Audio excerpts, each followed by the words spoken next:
Someone please take me back to the time when the only time that I would be worried about the word monkey is when I'm being called one online. Now these hoes talking about monkeypox, girl. Monkeypox has entered the boxing ring and COVID is still curb stomping our asses. Like, are you serious? Don't play with me. Don't play with me. Don't play with me. So yeah, the fun video was on Wednesday. Today you getting the real shit. You getting some shitty news. Like, I'm just being honest. It's like, it's bad. It's bad out here. It's bad out here. Okay, so we'll start it off with something cute. I guess let's just eeny meeny miny mo. Chloe, she previewed some songs. Honestly, Chloe's album sounds like it's gonna be amazing. Like, she previewed some songs. I think it was like, I only saw like 3 songs, like previews for 3 songs. But she previewed them and they sound really good. So I'm really excited for the album. I'm trying to think, because the 3 songs that I heard was Cheat Back, and I think that was such a cool premise for a song. And it sounded cool. I love that premise the most. Surprise also, and For the Night. For the Night is really catchy. I mean, it's gonna sound good. It's gonna sound amazing. So yeah, I mean, that's the cute shit for today. Okay, because the rest, we talking about monkeypox, we talking about the government, we talking about all types of shit, okay? So let's talk about monkeypox, right? Now, anytime I talk about these things, I always want to just be cautious, because there's one side of it where it's like, you don't want to blow things out of proportion. I don't want to be like, oh my God, everybody needs to panic right now. I don't want to do that. But at the same time, I don't want to ignore it, especially because the way that they're speaking about monkeypox is always like, okay, well girl, it's mild, it's not that contagious, and it's not that serious. And I'm just like, this shit sounds very familiar. It sounds very familiar. Now, of course, monkeypox, like the traditional understanding of it, it is difficult. I just want to preface that. It is difficult for monkeypox, the traditional understanding of it, to pass person to person, right? But they're saying, they're just like, girl, we don't know what's going on with this version of it. Like, that's what they say, girl. Listen. Now, while all these social media platforms talking about Africa, monkeypox, the monkeys in Africa, the monkeys in Africa. The platforms, the news sites were posting all type of old pictures of black people. They were posting all type of old pictures of Africans dealing with monkeypox. And it's just like, let me tell you what's coming from NPR. But health officials have little clue where people caught the monkeypox virus, obviously the outbreak that's happening right now. And there's concern that the virus may be spreading through the community undetected and possibly through a new route of transmission. One version of monkeypox is quite deadly and kills up to 10%. Girl, that's 1 in 10 people, girl. Oh, Jesus. Infected. The version currently in England, the version that's currently like the source of the outbreak is milder. Its fatality rate is less than 1%. A case generally resolves in 2 to 4 weeks. So now, speaking more of the origin of it, typically people catch monkeypox, this is what NPR is saying, from animals in West Africa or Central Africa and import the virus to other countries. But in England, 7 of the 8 cases don't involve recent travel to Africa, suggesting that the patients involved in those cases caught the virus in England. So that's what I was like, just going back to like these publications, talking about Africa, black people, and I said on Twitter, I'm like, damn, these publications can never find a picture of a black person ever. They never can find a picture of a black person that's not a mugshot. But when it comes to this type of okay. So they're saying together, this data suggests the virus is spreading in the community undetected. This following statement is coming from an epidemiologist, Matteo Prochaska, I think, at the UKHSA. He said, what is even more bizarre is finding cases that appear to have acquired the infection via sexual contact. This is a novel route of transmission that will have implications for outbreak response and control. Scientists at the CDC said, we do have a level of concern that this is very different than what we typically think from monkeypox. So it's just, that's the rundown of what's going on. I know that it's probably scary as hell. Like, we're already dealing with COVID. We're already dealing with so much shit. I know it's like scary as hell. It's like another player has entered the game, but that's really the rundown of it. But if this shit gets worse, I need, if any of you know of any underground bunkers, And I'm talking about single person only. Sign me. I'm going underground, ho. Like, if you can't take me to space, take me to Earth's core, ho. All right, so listen to this Freudian fucking slip that George W. Bush. Listen to this shit. I guess he was speaking at the George W. Bush Institute, and he said this. Russian elections are rigged. Political opponents are imprisoned or otherwise eliminated from participating in the electoral process. The result is an absence of checks and balances in Russia and the decision of one man to launch a wholly unjustified and brutal invasion of Iraq. I mean, of Ukraine. Iraq, too. Anyway. 75. So he was up there trying to drag Russia for doing the same shit that America does. Let me stop. He was up there trying to drag Putin. And he said, this is what he said, the decision of one man to launch a wholly unjustified and brutal invasion of Iraq. I mean, Ukraine. Girl, no, don't correct yourself, sweetie. That's exactly what you mean. You know, why you... It's not a slip up, it's a revelation, it's the tea, you know? But what killed me is that people, after that shit, they started laughing.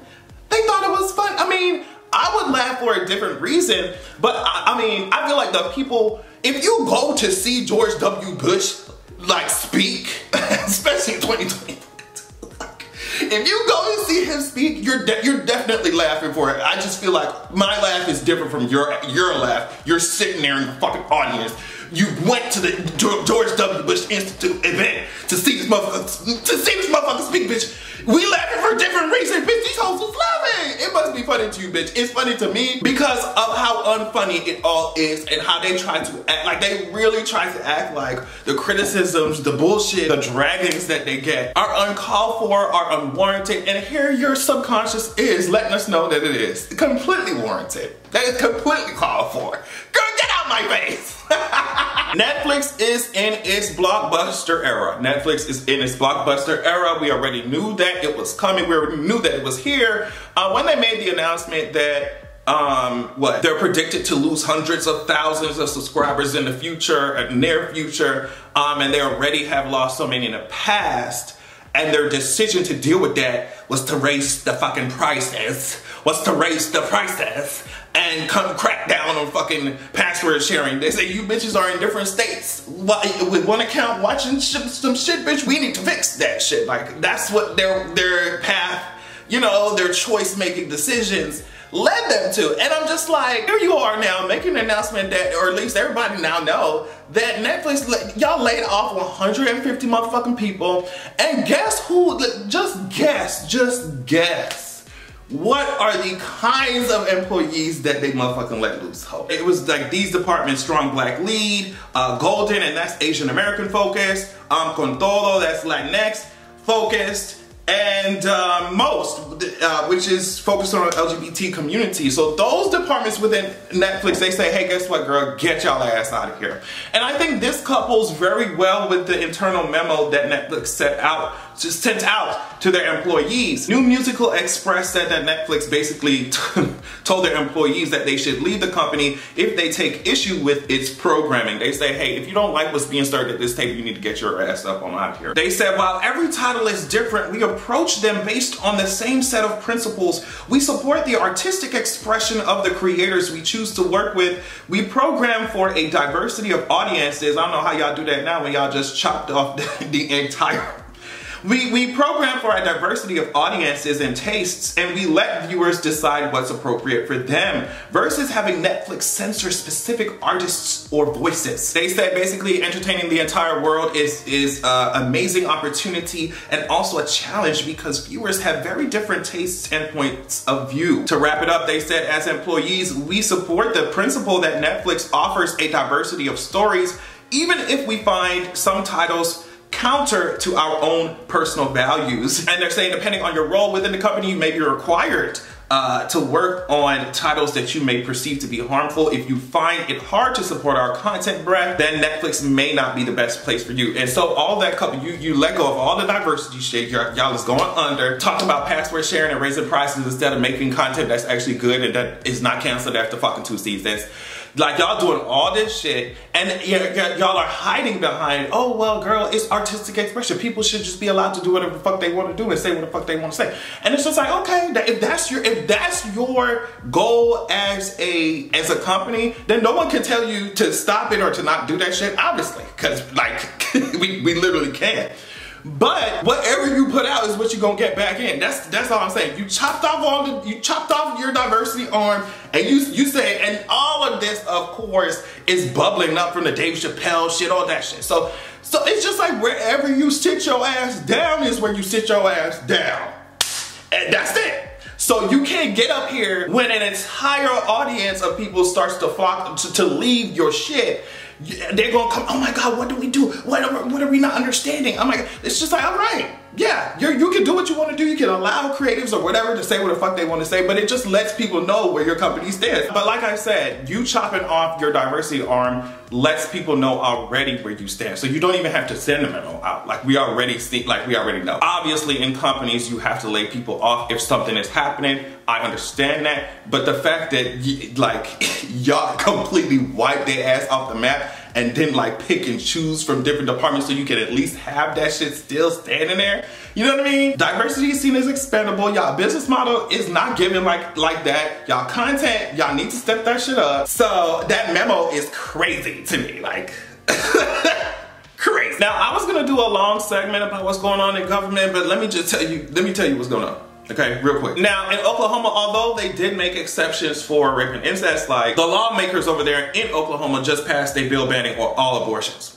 Like, and, I mean, last I checked, the governor's about to sign it, he's going to sign it, but they just passed that shit. So that's going on. And while that's going on, I guess Madison Cawthorn, he lost an election or some shit, now he pissed, he talking about, you know, rise of the dark MAGA. And I'm just like, dark MAGA? MAGA already dark, bitch.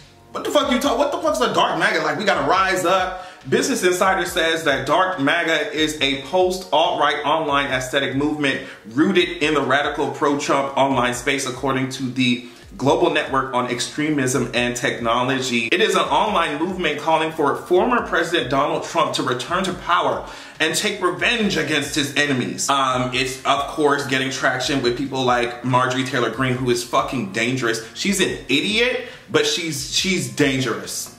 She's dumb as hell. She's annoying as fuck, but she gets the people going. Okay, of course, has white national and neo-Nazi imagery. So that's going on. And while Oklahoma going through this motherfucker over here, listen to this. This tweet is from Amanda Marcotte, I think. During yesterday's hearing on abortion rights, the GOP's main witness, Catherine Glenn Foster, claimed that Washington, D.C.'s electrical company powers the lights with incinerated fetuses.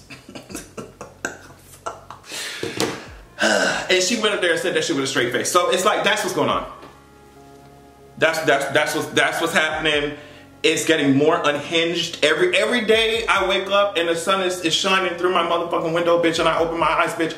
I look at the news and it's getting more unhinged every motherfucking day, bitch. Like, you got to be kidding me, bitch. On that note, I love y'all so much. Thank you so much for watching. I hope that your weekend is safe and fulfilling and enjoyable as it can be. Love y'all so much, and make sure that you have a good goddamn evening. Just one kiss. I know your nigga wanna take a lot of this. I don't